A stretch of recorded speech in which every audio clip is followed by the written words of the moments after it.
The busy streets of Lagos Island buzzed with traffic and chatter as Amina, a proud and stylish woman in her late 30s, strutted toward the corporate plaza in her high heels.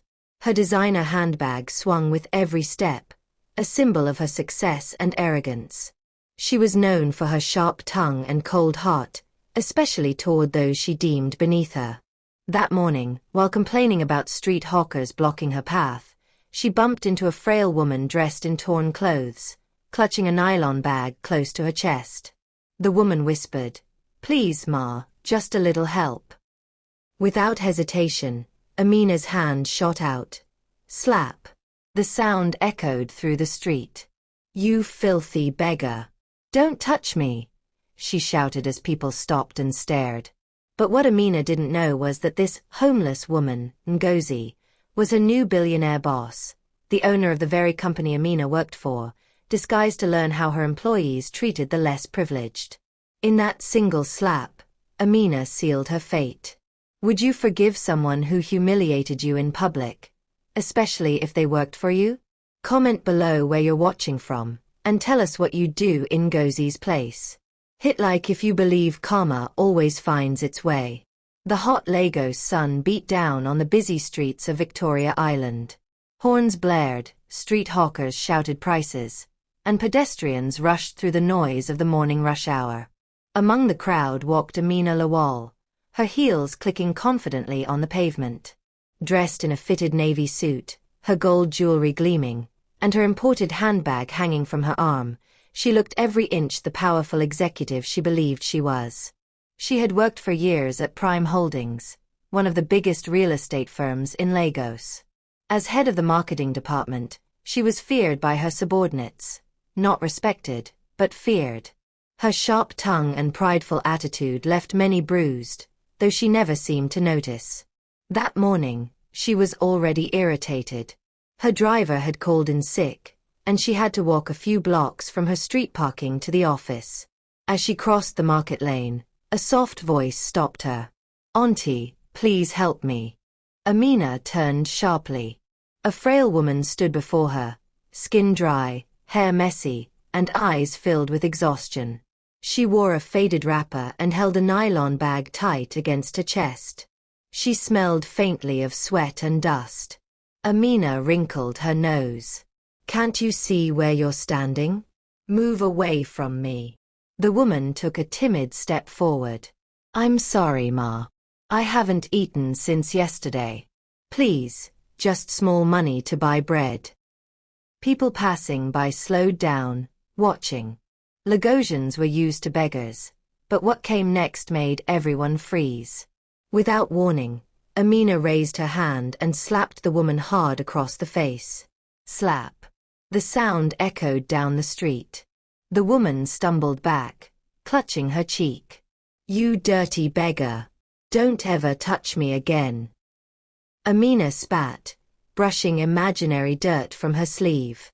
The bystanders gasped. One man muttered, "Ah, this woman has no mercy, oh."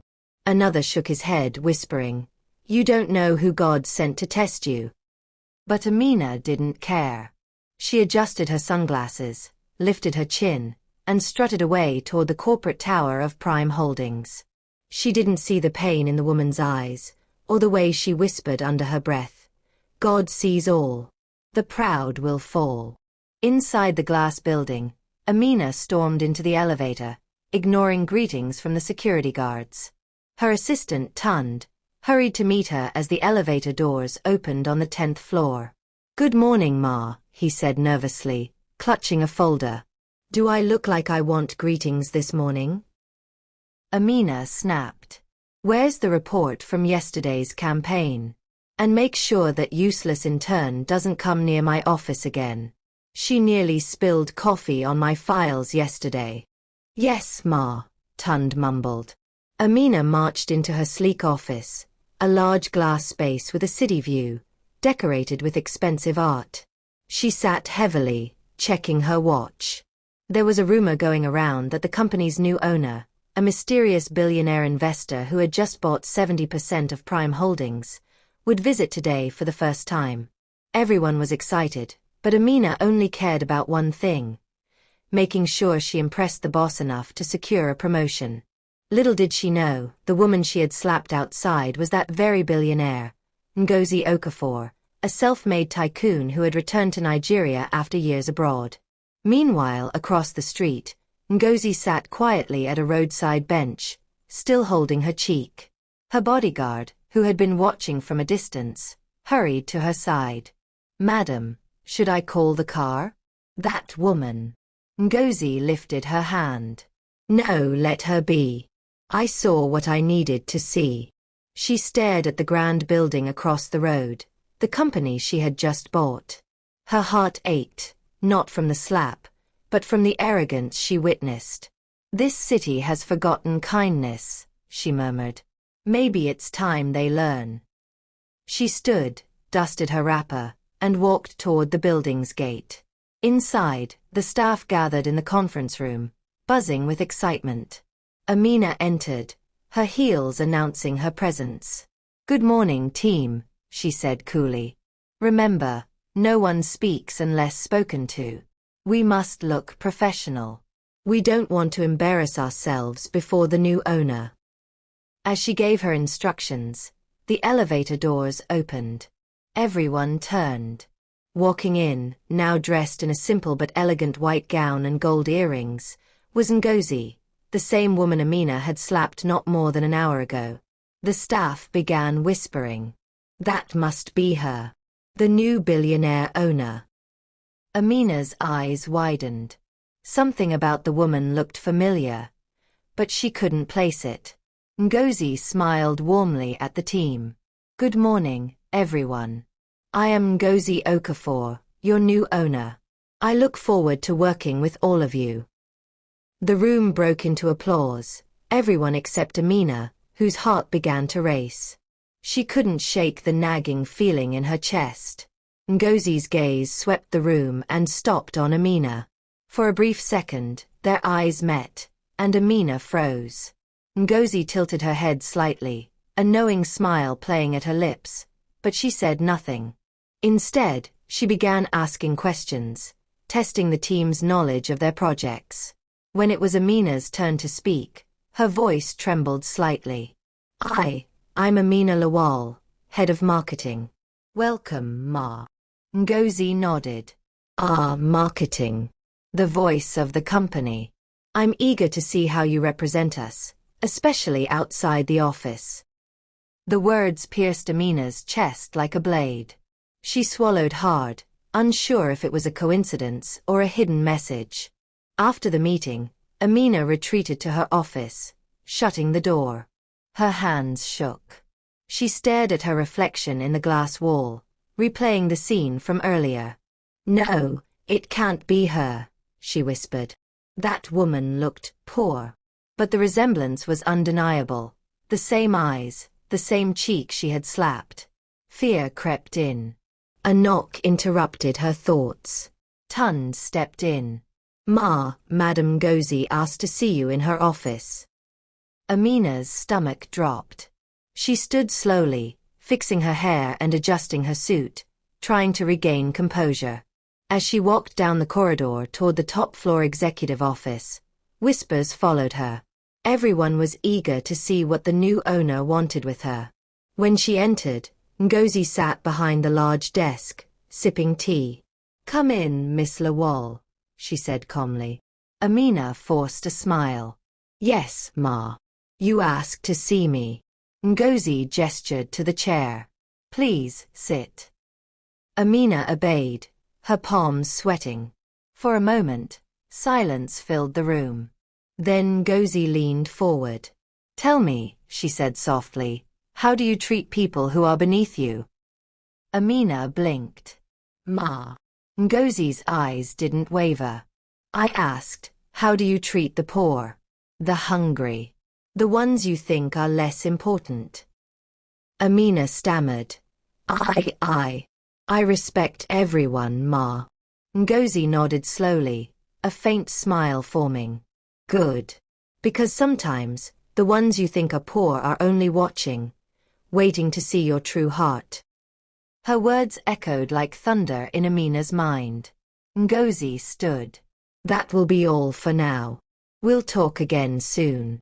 Amina rose shakily and left the office, her mind spinning. The moment the door closed, Ngozi whispered to herself, "Pride comes before a fall."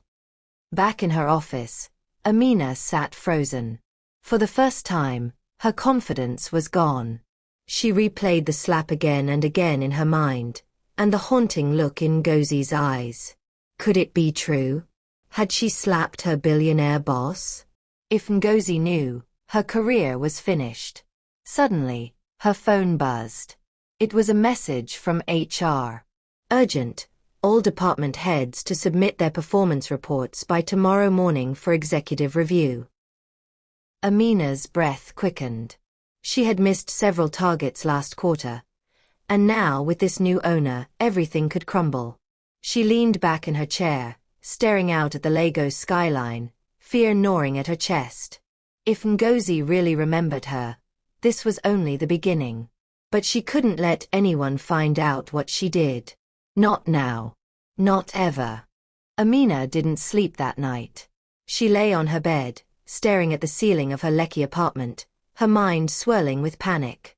Every sound outside, a passing car, a barking dog, even the faint hum of the generator, seemed louder than usual. Her heart wouldn't stop racing. She had spent all night replaying the slap in her head. The beggar's pleading eyes. The way the crowd stared. The soft whisper. The proud will fall. Now that face haunted her. And worse, the new boss, Ngozi, looked just like her. Amina sat up suddenly, clutching her bedsheet. No, she whispered to herself. It's impossible. She can't be the same person. What would a billionaire be doing on the streets, dressed like that? But a voice inside her answered. What if it was a test? She jumped up and walked to her mirror, trying to compose herself. Tomorrow was another day. She needed to stay calm, act normal, and prove herself as a professional. Maybe Ngozi didn't recognize her. Maybe she was safe, for now. She opened her wardrobe, choosing her best outfit, a crisp white blouse, black skirt, and pearl earrings. She told herself she'd show everyone she was irreplaceable. But deep down, fear had already planted its seed. The next morning, the office buzzed with new tension. Word had spread that Ngozi was reviewing every department head personally. Some saw it as a chance. Others, like Amina, saw it as a trap. Tund met her at the elevator. Good morning, Ma. HR said Madam Ngozi is calling in managers one by one today. She's been asking a lot of questions.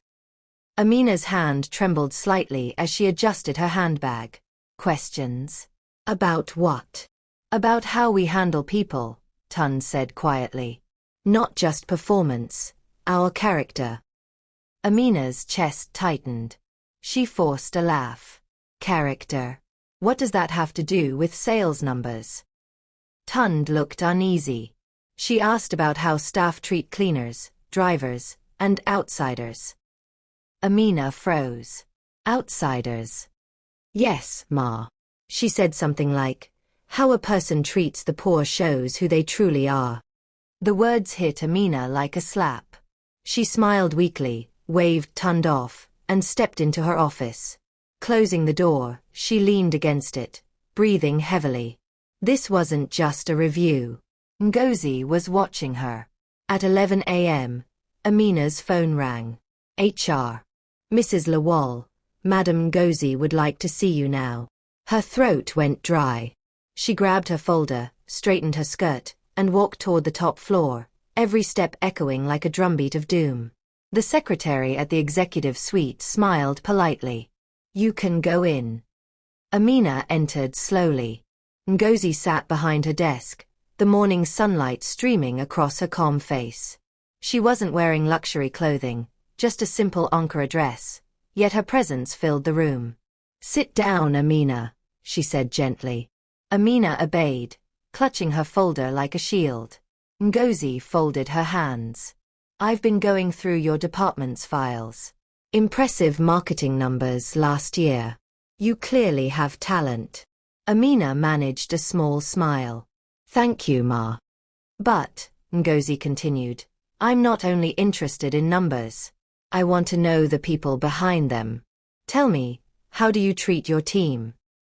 Amina's fingers tightened on her lap. I push them to be their best.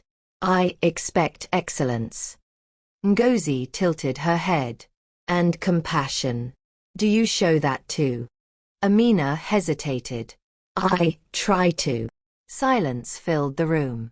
Then Ngozi leaned forward slightly. I saw something yesterday, Amina. Amina's heart stopped. She gripped the edge of the chair. Why, yesterday? Yes, Ngozi said softly. Outside the building. A woman on the street. You slapped her. The air left Amina's lungs. Her mouth opened, but no sound came out. Ngozi's voice remained calm, but her eyes were sharp. Tell me, why did you hit her? Amina's voice shook.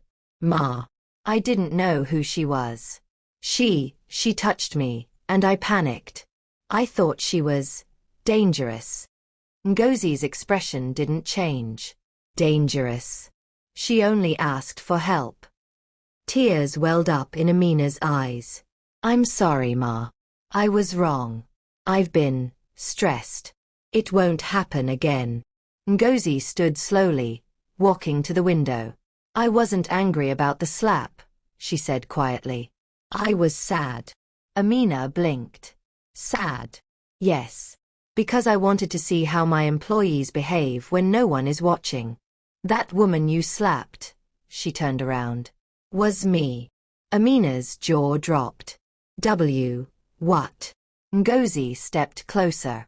I disguised myself because I wanted to test the hearts of those I'd be trusting with my company.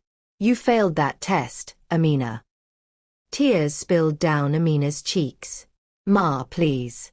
I didn't know. Forgive me. Ngozi sighed deeply. Forgiveness is easy. But trust. That takes time. Amina fell to her knees. Please don't fire me, Ma. I'll do anything. I'll make it right. Ngozi looked at her quietly for a moment, then said, I won't fire you, yet. I believe in second chances. But from today, your actions will speak louder than your words. You will serve, not lead, until you prove you've changed. Amina looked up, confused. Serve. Yes, Ngozi said. You'll spend the next 3 months working directly with our outreach division. In the field, helping the less privileged. I want you to see the people you looked down on.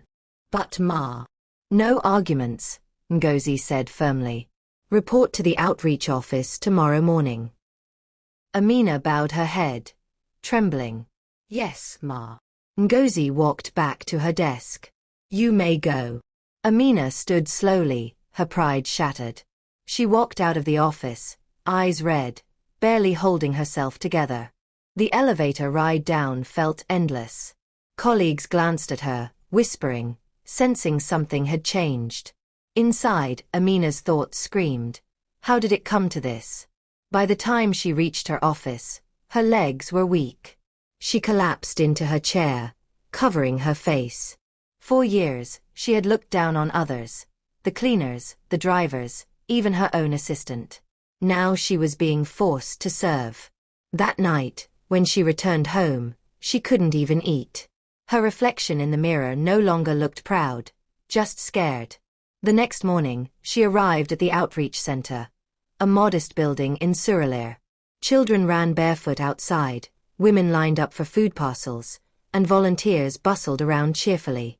The coordinator, Mama Grace, greeted her warmly. Ah, you must be Madam Amina. Welcome. Ngozi told us you'd be joining us. Amina forced a smile. Yes, Ma. I'm here to help. Mama Grace handed her an apron. Good. You'll start by serving food today. Amina blinked. Serve. As in, ladle food. Mama Grace chuckled. Yes, my dear. Here we all serve. No titles here. Amina looked at her manicured nails, her expensive wristwatch, the rough apron in her hands. For the first time, she felt completely out of place. As the day wore on, she struggled, The heat, the noise, the endless lines of hungry faces. But what struck her most were their smiles. Grateful, kind, hopeful. One little girl, no older than 8, held out her plate and whispered, "Thank you, Auntie." Amina's chest tightened. She blinked back tears. For the first time, she saw the humanity she'd ignored. By evening, she was exhausted and humbled. She sat on a bench outside the center, watching the sunset. For the first time in years, she felt something unfamiliar, peace. Then her phone buzzed. A message from Ngozi. "How does it feel to walk in their shoes?" Amina stared at the screen, tears filling her eyes again. She typed back. Hard, but eye-opening. "Thank you." Ngozi's reply came instantly. "Good. Tomorrow will be harder." Amina sighed, looking at the darkening sky. Her journey had just begun. What do you think of Ngozi's punishment? Did she do the right thing? Comment below. Like this video if you believe in second chances. Subscribe and turn on notifications. The morning sun rose gently over Suralaya, painting the sky in soft gold and pink hues. But for Amina, peace was far from her heart. She stood outside the community outreach center in her neatly pressed blouse and trousers, clutching her handbag nervously. It was her second day serving the poor, a punishment from her billionaire boss, Ngozi, after slapping her while she was disguised as a homeless woman. The noise around her was chaotic, the cries of babies, chatter of market women, the clatter of pots from the food stand. It was nothing like the cool air-conditioned halls of Prime Holdings, where Amina used to bark orders from behind a shiny desk. Here, she was no madam, just another volunteer. "Ah, Madam Amina," called Mama Grace, the cheerful head of the outreach program. She was a large woman with a deep laugh and kind eyes. "Come, come. Today you'll be helping with distribution at the market square. You'll see how tough the streets really are." Amina forced a smile. "Yes, Ma." Mama Grace handed her a crate of bottled water. "We'll go in pairs. You'll work with Chidi, one of our best volunteers." A tall young man with dusty shoes and a bright smile approached. "Good morning, Ma. Don't worry, I'll show you the ropes." Amina nodded stiffly.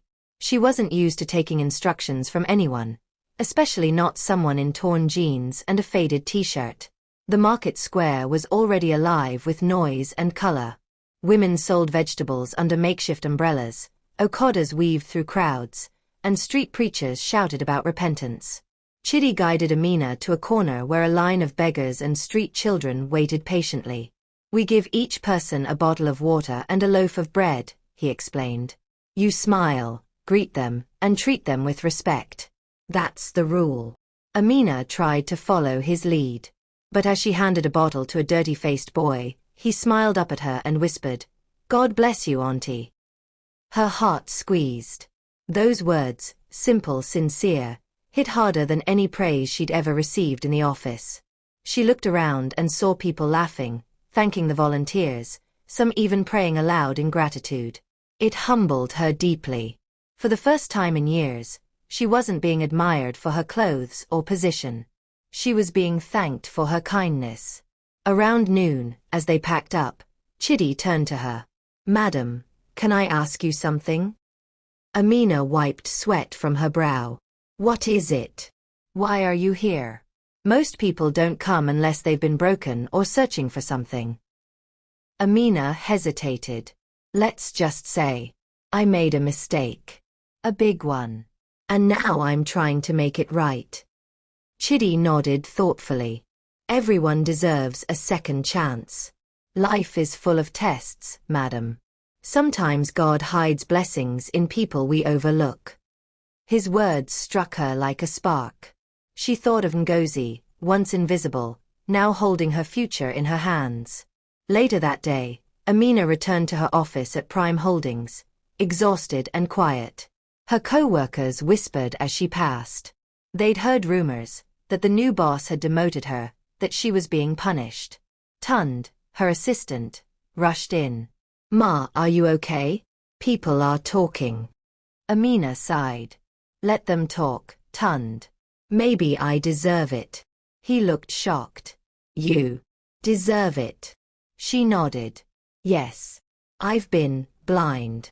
Before Tund could respond, a message popped up on her screen. From Ngozi. Subject: Leadership Test.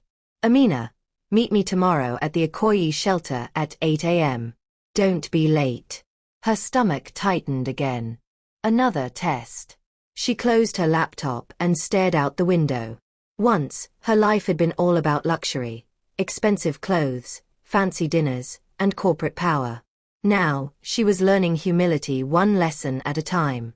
The next morning, the Ikoyi shelter greeted her with the smell of soap and warm porridge.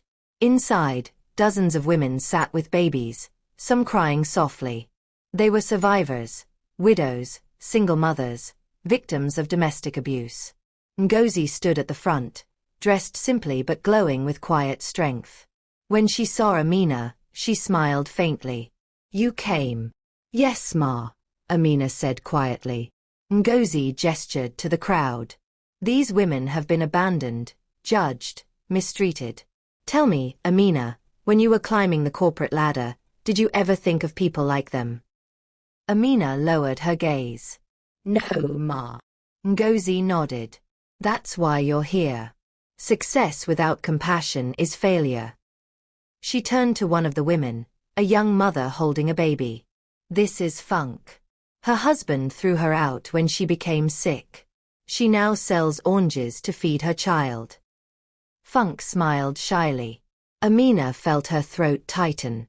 She saw in that woman a reflection of everything she had ignored, the struggles hidden behind every face in Lagos. Ngozi handed Amina a clipboard. You'll help register new arrivals today. Listen to their stories. Learn their pain. Only then can you change. Amina nodded silently, tears threatening. By afternoon, after listening to countless heartbreaking stories of betrayal, hunger, loss, Amina sat outside under a tree, overwhelmed. Ngozi joined her quietly. It's a lot to take in, isn't it? Yes, Ma, Amina whispered. I never knew how much pain hides in this city. Ngozi smiled sadly. Pain is everywhere, Amina. But so is hope. You can still become someone better. That's why I gave you this chance. Amina looked up, eyes wet. Thank you, Ma. I'll never forget this. Ngozi stood. We'll see. Tomorrow, you'll lead the team yourself. Amina blinked. Me. Led. Yes, Ngozi said. Leadership isn't about titles. It's about service. Show me you've learned. She walked away, leaving Amina trembling, not from fear this time, but from a new sense of purpose. That night, Amina sat in her small kitchen, sipping gari and milk, simple food, nothing like her usual lavish dinners. She scrolled through old photos on her phone. Office parties, designer outfits, expensive hotels. For the first time, she saw emptiness in her own smile.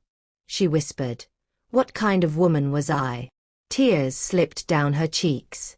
She knelt beside her bed, whispering a prayer. God, forgive me. Give me the strength to become better.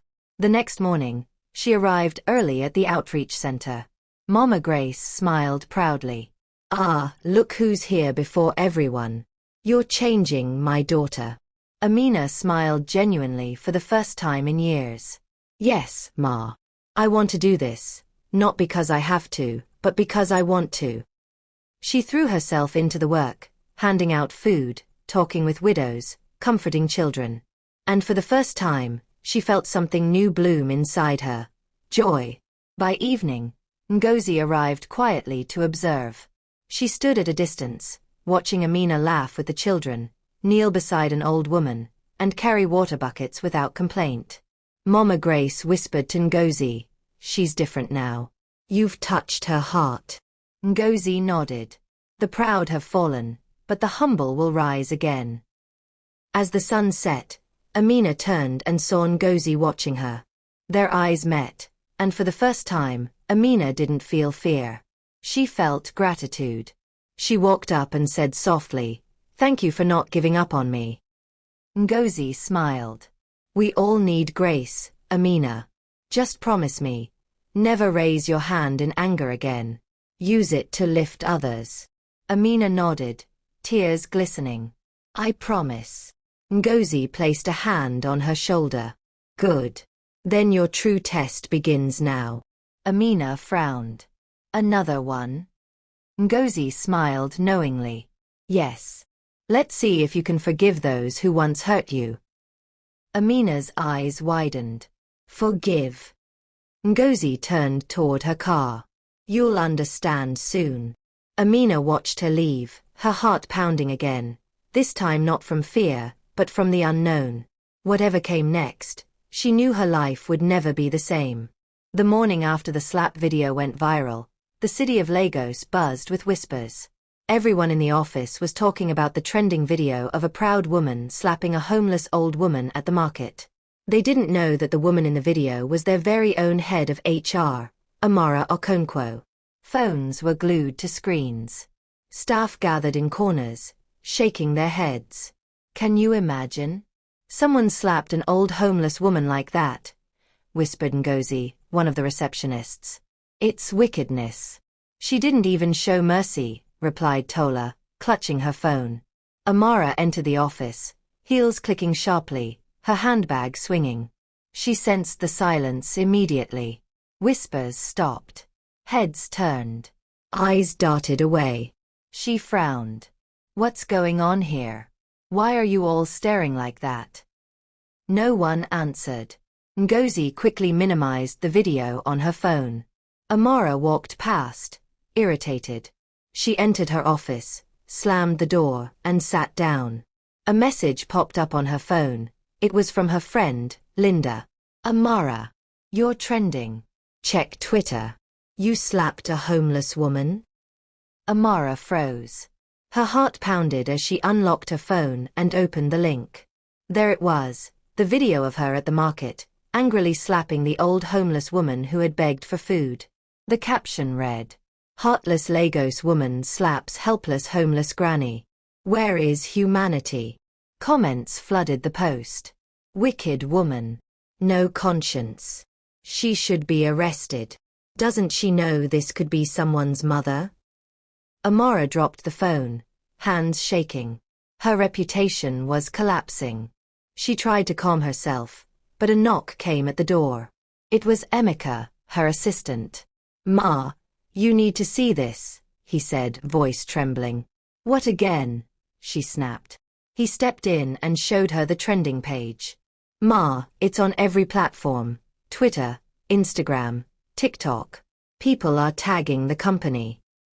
Amara gasped. "What? The company?" "Yes, Ma.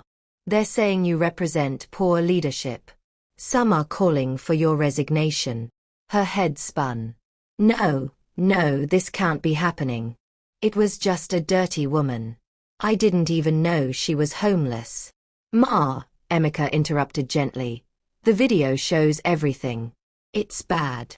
Suddenly, the phone on her desk rang. It was Chief Bamadil, the CEO's secretary. "Amara," the voice came coldly. "Mr. Chaik wants to see you. Now." Amara swallowed hard. "Okay. Tell him I'm coming." She grabbed her bag and mirror, quickly fixing her makeup, though her hands trembled. Her confidence was gone. She walked through the hallway, hearing whispers follow her like shadows. When she reached the CEO's office, the door was already open. Chaik, the mysterious billionaire boss, sat behind his desk, face expressionless. His deep brown eyes studied her quietly. "Sit," he said calmly. Amara sat, avoiding his gaze. "I saw the video," he said after a pause. "Is it you?" Amara hesitated. "Sir, I was provoked. She insulted me." "So it's you," he said, cutting her off. She blinked. Nervous. "Sir, please, it's not what it looks like. I didn't mean." "Amara," he said firmly, "our company believes in compassion and dignity. You humiliated a poor woman. Do you know how much damage this has done to our image?" I'll issue a public apology, she said quickly. I'll post it online. Please, give me a chance. He sighed and stood, walking to the window. Do you know what hurts me most?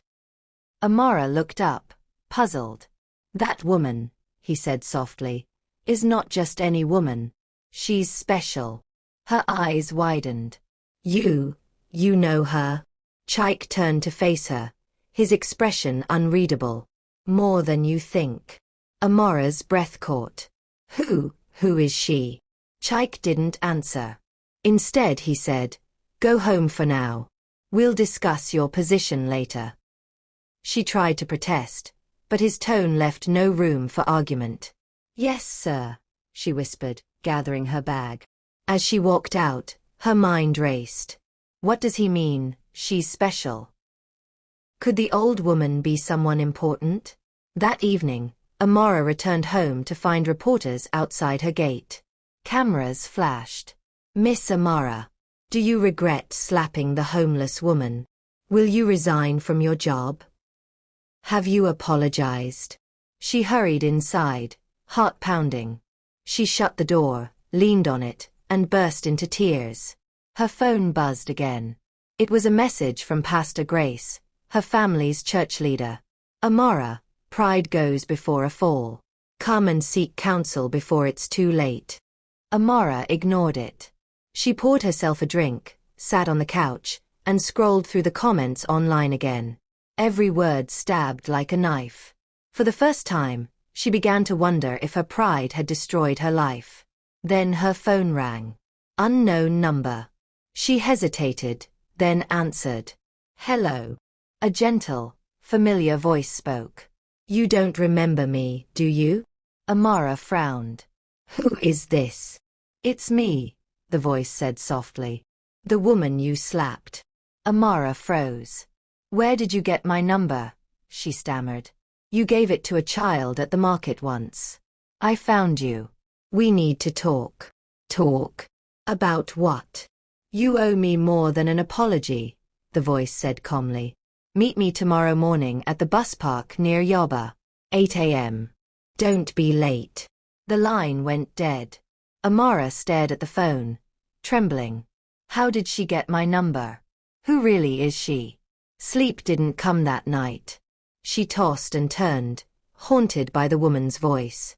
The next morning, dressed in simple jeans and a blouse, Amara drove to Yoba bus park.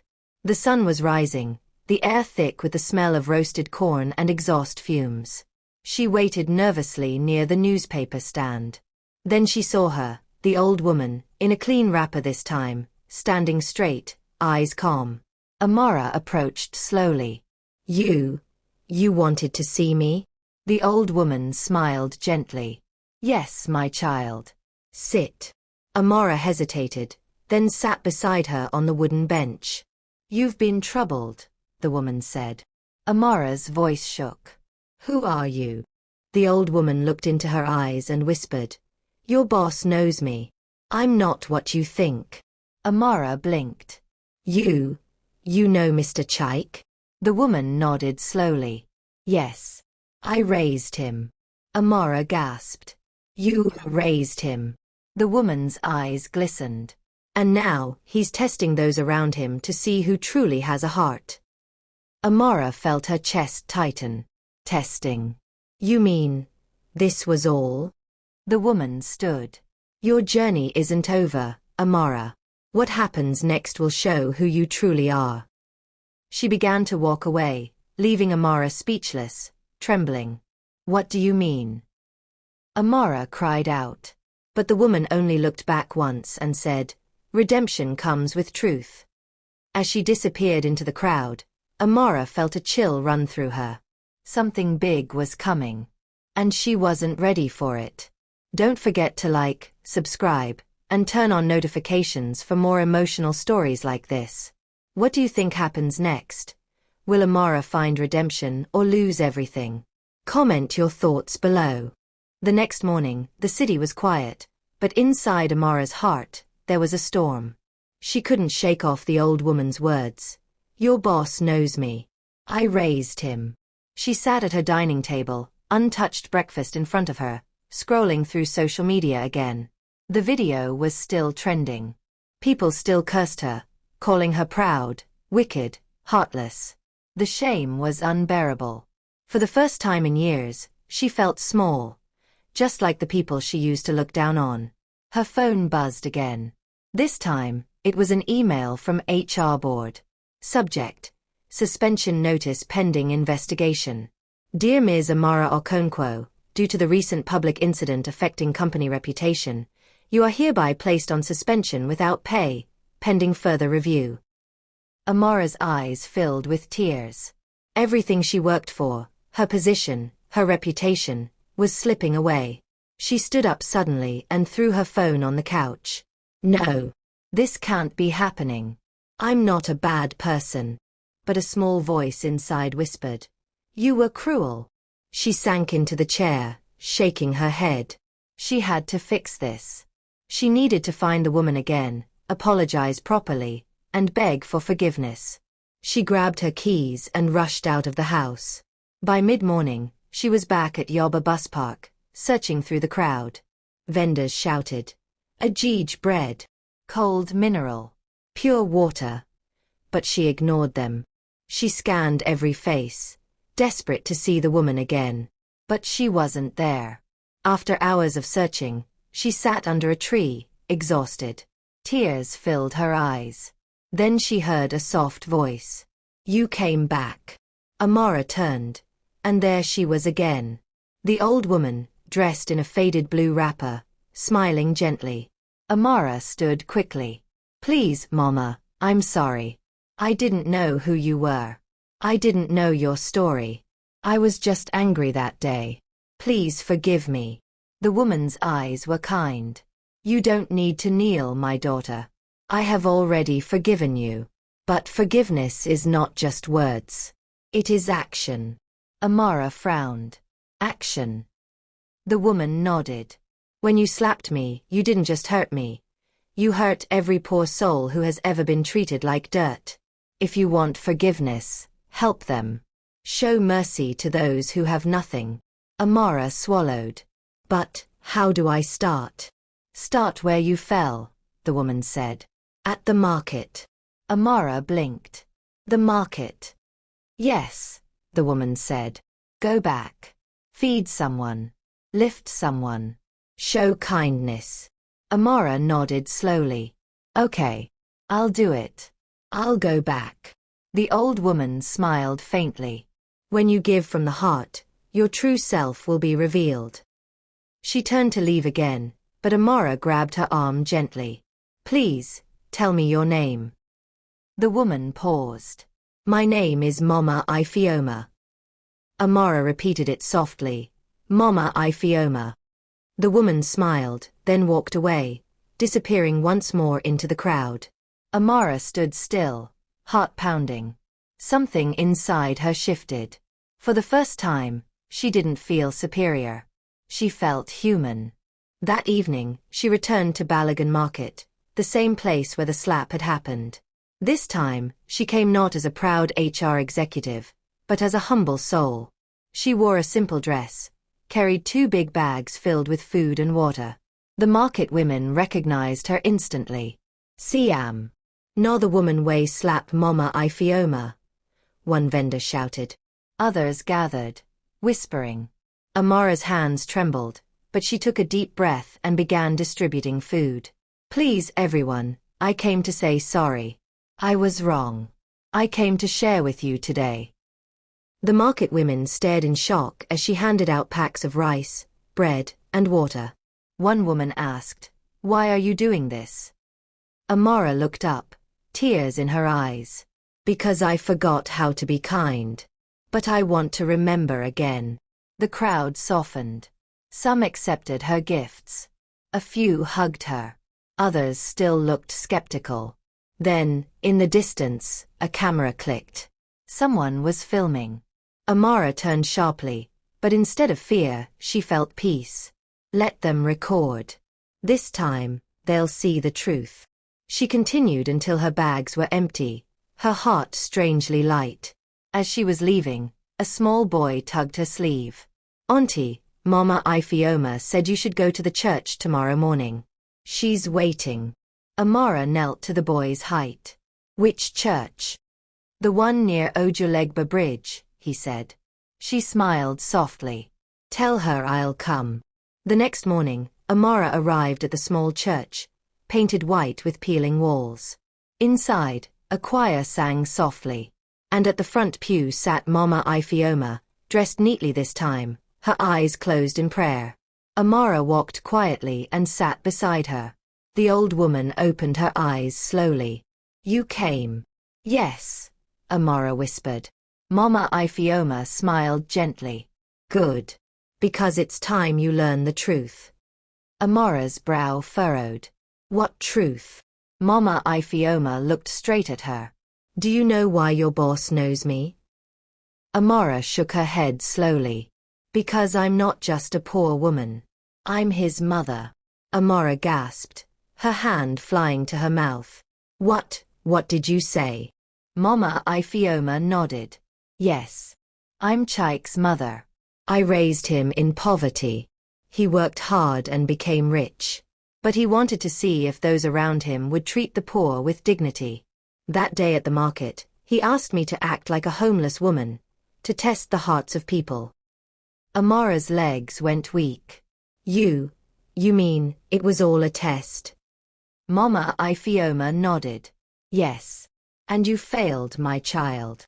Tears poured down Amara's cheeks. Oh my God. What have I done? Mama Ifioma placed a hand on her shoulder. But tests are not meant to destroy. They reveal what must be changed. You still have a chance. Amara sobbed openly. Please, what can I do? Go to Chaik, Mama Ifioma said softly. Tell him the truth. Tell him you've seen the light. Amara nodded, tears still streaming. I will. I promise. I'll make it right. Mama Ifioma smiled faintly. When the heart changes, destiny changes too. Amara rose slowly, her spirit heavy but awakened. She walked out of the church, the sunlight warm on her face. She knew what she had to do now, face her billionaire boss, confess, and hope for mercy. But she didn't know what awaited her next. Because by the time she reached the office, security was waiting for her. Madam Amara, one guard said firmly. The board has called an emergency meeting. You must come now. Her heart thudded. Was she about to lose everything before she could make it right? She straightened her shoulders and whispered to herself, no more pride. Whatever comes, I'll face it. She walked through the company doors, ready for whatever truth awaited her. What do you think will happen when Amara faces her billionaire boss? Will he forgive her, or end her career forever? Comment your thoughts below, and don't forget to like, subscribe, and turn on notifications for the next chapter. The boardroom was tense when Amara walked in. 12 executives sat around a long glass table, their faces stern and unreadable. The large company logo behind them seemed to glare down at her like an accusing eye. At the head of the table sat Chaik, the CEO, tall, composed, eyes sharp as steel. Sit down, Amara, he said calmly. She obeyed quietly, folding her trembling hands in her lap. Her heart pounded so loudly she feared the others could hear it. Chaik cleared his throat.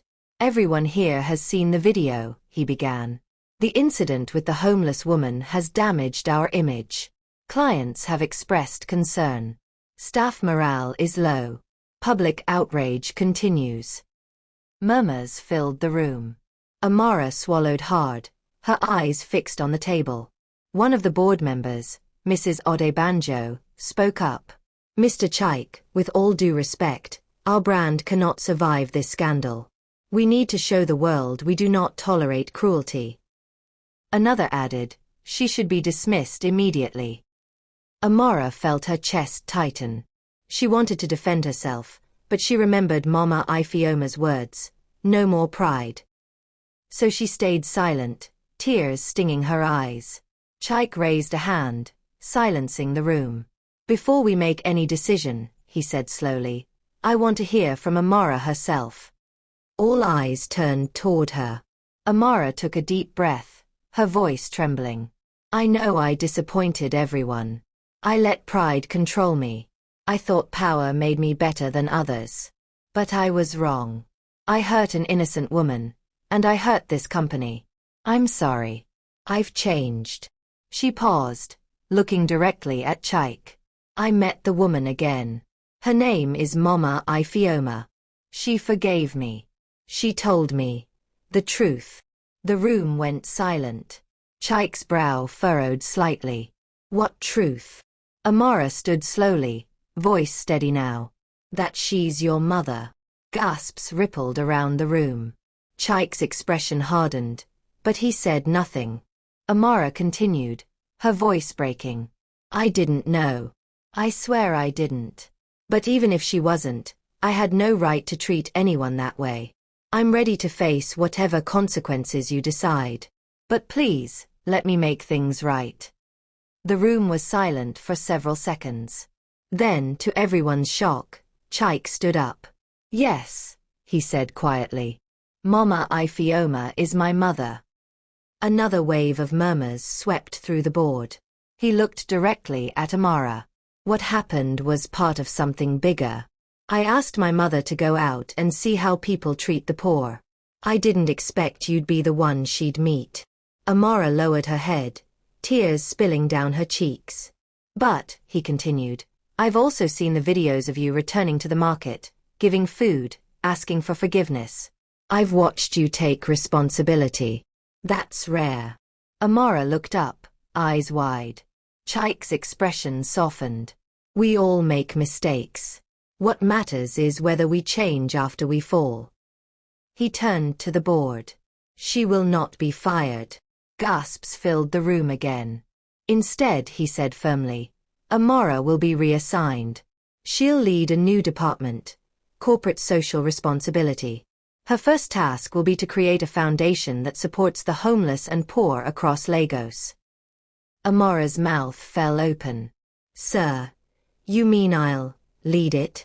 Chaik nodded. Yes. But not as punishment. As a second chance. Mrs. Odebanjo frowned. Sir, are you sure? Public opinion. I'll handle public opinion, Chaik interrupted. The world doesn't need another perfect leader. It needs one who can rise after failure. He looked at Amara again. Do you accept this? Amara wiped her tears. With all my heart, sir. Thank you. Chaik gave a small nod. Meeting adjourned. As the board members filed out, some whispering, Amara remained seated, overwhelmed by emotion. When the room was empty, Chaik walked up to her.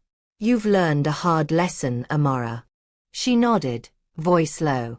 I have, sir. I'll never forget it. He gave her a faint smile. Mama Ifioma told me you came to the church. She was proud. Tears welled again. She saved me. Chaik sighed softly. She saved me once too.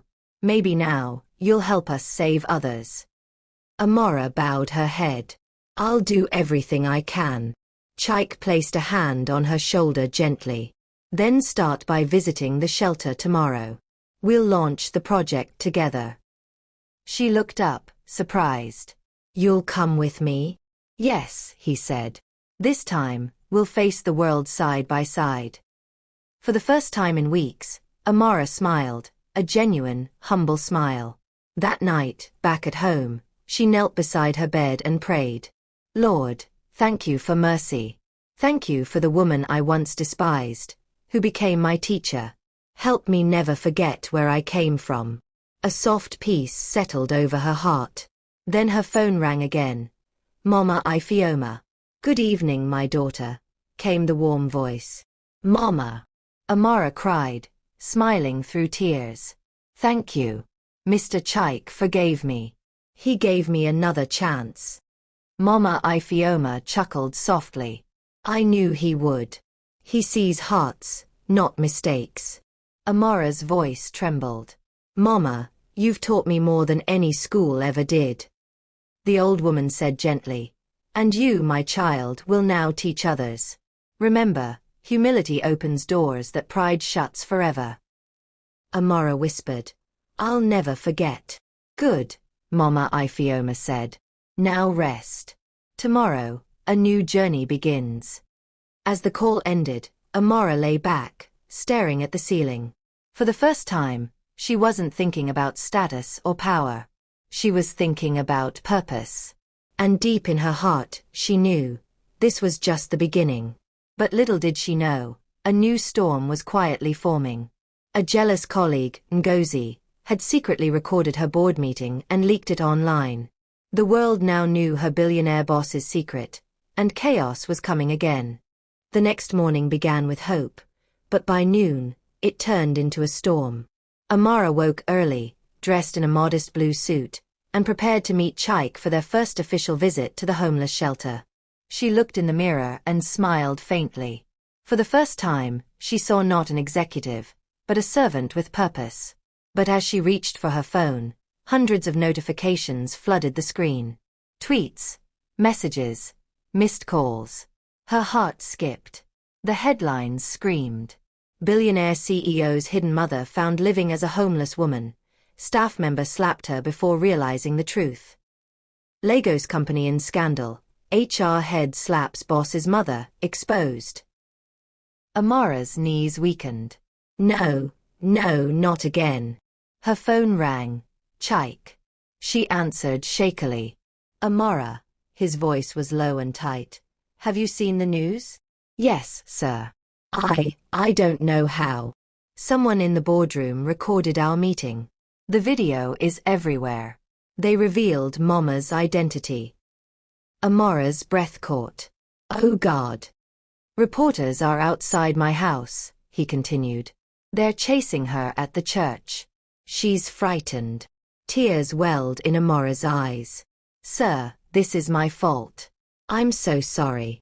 This is bigger than you now, Chaik said sharply. Meet me at the shelter immediately. We must protect her. Yes, sir, Amara whispered and grabbed her keys, heart pounding. When she arrived at the shelter, chaos reigned. Cameras flashed. Journalists shouted questions. Is it true you slapped your boss's mother? Did the CEO hide his mother on purpose? Is this all a publicity stunt? Amara shielded her face, pushing through the crowd. Inside the small hall, Mama Ifioma sat calmly on a wooden chair, hands clasped, as volunteers tried to keep the press away. Mama! Amara rushed to her. I'm so sorry, this wasn't supposed to happen. Mama Ifioma smiled gently. My daughter, calm down. The truth always finds light. Chaik stormed in moments later, surrounded by security. His face was grave. Mama, he said softly, kneeling before her, I'm sorry. I should have protected you better. She touched his cheek. My son, you can't hide me forever. Let the world see who I am. Maybe they'll learn something. Chaik sighed heavily, standing up. We'll address the press, but carefully. He turned to Amara. We'll hold a press conference now. You'll speak first. Amara froze. Me. But sir, Yes, you, he said firmly. This is your chance to show the world what humility looks like. Amara swallowed hard, then nodded. I'll do it. Minutes later, the crowd gathered outside the shelter. Cameras rolled. Microphones pointed. Amara stepped forward, trembling but resolute. Good afternoon, everyone. My name is Amara Okonkwo. A few weeks ago, I made a terrible mistake. I slapped a woman at the market out of pride and anger. I didn't know she was my boss's mother. But whether she was or not, what I did was wrong. Murmurs rippled through the crowd. She continued, voice cracking. That moment changed me. I learned that every human being, rich or poor, deserves respect. I've apologized, and I've been forgiven. Today, I'm devoting my life to helping the people I once ignored. Tears filled her eyes. I hope my story reminds everyone that pride destroys, but humility rebuilds. The crowd fell silent. Then Chaik stepped forward. Yes, Mama Ifioma is my mother. I kept it private because she wanted a simple life. But her strength and wisdom shaped who I am. When I learned what happened, I didn't see it as a scandal. I saw it as a lesson for all of us. He placed a hand on Amara's shoulder. We're launching the Ifeoma Foundation, a charity dedicated to empowering the homeless and poor across Nigeria. Amara will lead it. Flashes went off. Reporters murmured approval. Mama Ifeoma finally stood, her voice strong despite her age. My children, let this be a message. You can have money, power, or fame, but without kindness, you have nothing. Forgive each other. Help the weak. That is true wealth. The crowd erupted in applause. Even the reporters lowered their cameras respectfully. For the first time, Amara felt peace. But as they turned to leave, Ngozi, the jealous colleague, stood in the crowd, arms folded, glaring. She whispered to a blogger beside her, "She's pretending. I'll prove it." Amara caught the look and felt a chill run through her. She knew redemption was a journey, not a destination. And some people still wanted her to fall. That evening, at the company's headquarters, Amara and Chaik met privately. "You handled the press well," Chaik said. "The narrative is changing. People see your remorse." Amara smiled faintly. "Thank you, sir. I just hope Mama is safe." "She's resting now," he assured. "But Amara." She looked up. "You're going to face more tests. Not everyone believes in forgiveness. Some will still try to destroy you." "I'm ready," she said quietly. "I won't run again." Chaik nodded, a faint smile crossing his face. "Good. Because tomorrow, we begin real work." Late that night, Amara returned home. She switched on the TV. News anchors were praising her speech. Social media was shifting. Respect to Amara for owning up. The Ifeoma Foundation sounds powerful. What a story of grace and second chances. She smiled weakly. But just as she began to relax, her phone pinged, a message from an unknown number. "You may have fooled the world, but I know the truth. You don't deserve that position. Watch your back." Her smile vanished. She stared at the message, heart pounding. Was it Ngozi? She typed a reply but stopped. Instead, she whispered, "No more fear. I'll prove through my actions." She placed the phone down and knelt to pray again. "God, I don't know what comes next. But I'll keep walking in humility." As she rose, the city lights outside glowed softly, like tiny stars of hope. She was no longer the proud woman who slapped the poor. She was a woman reborn, ready to fight, to serve, to love. But destiny wasn't done with her yet. Tomorrow she'd face her greatest test, the one that would decide whether her redemption was real or only words. The news of Amina's punishment spread across the city like wildfire. From the bustling streets of Lagos Island to the boardrooms of other corporations, her story became a lesson, a tale whispered among office workers and street vendors alike. But deep inside, Amina was a woman reborn. The once arrogant and prideful manager had turned into someone who knew the true value of kindness, humility, and respect. Still, her fate rested in the hands of Ngozi, the woman she had once slapped without mercy. The morning after the meeting, Amina woke up in her small apartment, her mind heavy with regret. The sunlight that filtered through the thin curtains reminded her of better days. Days when she walked into her office with confidence, when she looked down on others without shame. Now, she was nothing more than a dismissed worker with a stained name. Her phone buzzed. She stared at the unknown number for a moment, hesitant, before picking it up. "Hello," she said softly. "Amina," came Ngozi's calm voice. Amina froze. Her heart began to race. "Yes, Ma. I need you to come to my private office by noon. There's something we need to discuss." Amina's stomach twisted in fear. "Ma, please. If this is about my job." "No," Ngozi interrupted gently. "It's about your future." The line went dead. Amina sat in silence, hands trembling. Her future. What could that mean? Another punishment? Or a final goodbye? By noon, she arrived at Ngozi's private office, a grand penthouse overlooking the city. The reception smelled of jasmine and luxury, with marble floors and gold accents that reflected the sunlight. Amina felt small in the middle of such wealth. Ngozi sat by the wide glass window, dressed in a flowing Ankara gown with bold red patterns. Her posture was regal, her gaze soft yet piercing. "Sit down, Amina," she said. Amina obeyed quietly, eyes downcast. Ngozi watched her for a moment before speaking. "Do you know why I called you here?" Amina shook her head slowly. "It's because I see something in you. Something beyond your mistakes." Tears welled in Amina's eyes.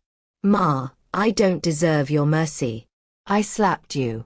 I disrespected you. I hurt people who only needed kindness." Ngozi leaned forward. "You are right. But I also see a woman who has learned, who has fallen and risen. I once made similar mistakes, Amina. That's why I disguised myself. I wanted to see the truth behind the smiles." Amina's lips quivered. "Ma, why me?" Ngozi sighed deeply. "Because you remind me of myself many years ago. Ambitious, strong, but blinded by pride. I don't want you to end your story in shame." She stood and walked to a drawer, pulling out a folder. "Inside this is an opportunity, a chance to rebuild your life. A position at our foundation, where you will work directly with people in need. It will be hard, but it will heal you." Amina opened the folder with shaky hands. It contained a letter, an offer from the Ngozi Hope Foundation, a charity organization that helped homeless women and street children across Nigeria. "Ma, you still trust me?" Ngozi smiled faintly. "Trust is earned, not given.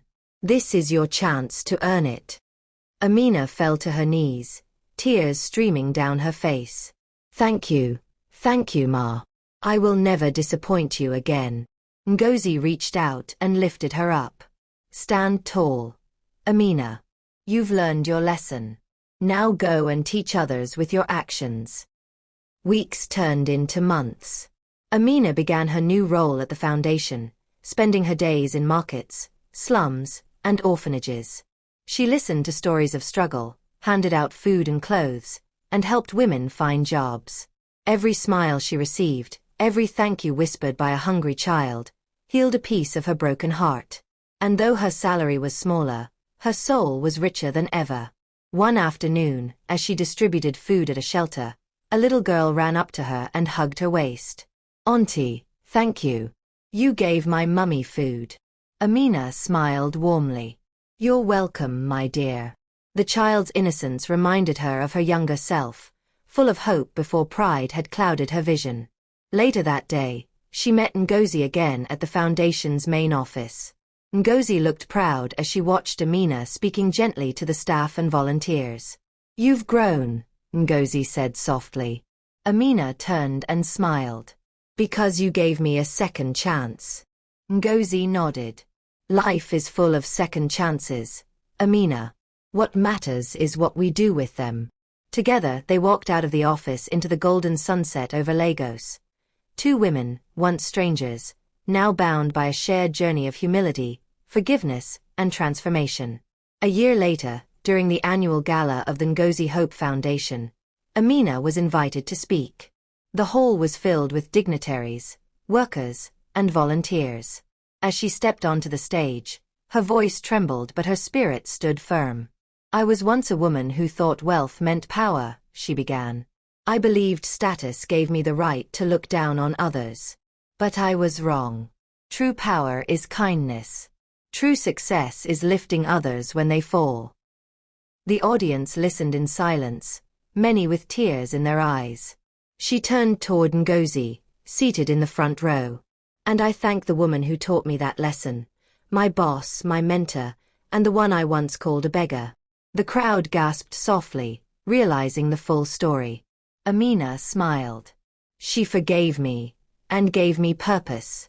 Thunderous applause filled the hall as Ngozi stood and embraced her. From that moment, Amina became a symbol of redemption, A reminder that one act of cruelty can destroy, but one act of mercy can rebuild a soul. And as she looked into the crowd, she whispered to herself, "Never again will I judge by appearances. Every person carries a story, just like I do." Outside, the night air of Lagos carried the sound of drums and laughter from the streets. The city moved on, unaware of the quiet miracle that had taken place in its heart. But for Amina and Ngozi, their lives had forever changed. Proof that forgiveness is stronger than pride, and kindness richer than gold. What lesson did this story teach you? Comment below what forgiveness means to you, and don't forget to like, subscribe, and share this story with someone who needs a reminder that second chances are real.